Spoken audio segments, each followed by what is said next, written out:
Hi guys! So, ito.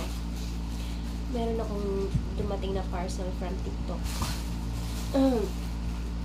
In-order ko to siya. Ang second time na order ko na to siya. Oy, ito pala address. Ang second time ko nang order ko. So, umorder ulit ako ng dalawa. I mean, kasi ano siya, buy 4, take 4.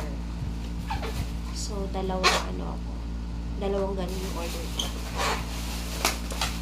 Trinay ko siya kasi once. And, ano to siya? Sabon panlaba.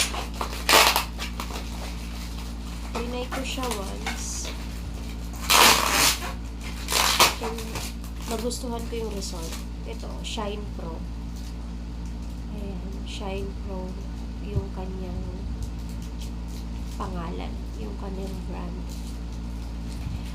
Kasi ginamit ko to siya panlabas sa mga puting damit, uniform ng anak ko. And totoo na nakakatanggal talaga siya ng stain. So naisipan kong umorder ulit para ibebenta ko naman. Kasi yung nanay ko, binigyan ko siya ng isa na sample and nagustuhan niya, and yung neighbor niya daw nagtatanong kung magkano daw to kasi kukuha daw. So, ang ginawa ko, umorder ulit ako para ibenta naman.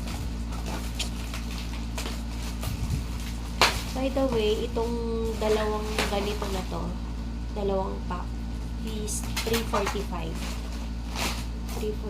siya. Kasama na yung shipping fee doon. So, maganda kasi naman talaga siya. Shine Pro Laundry Soap, Lemon Fragrance, Natural Vegetable Oil Production, Not Harmful to Clothes and Hands, Soft and Comfortable Natural Wash, Stain Fighting Enzymes. So, ganyan kalaki siya. Maganda.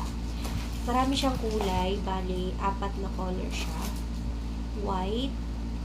Ito yung yellow. And pink. And then green. Shine. So, yeah. Kung magustuhan nyo to, kung gusto nyong itry,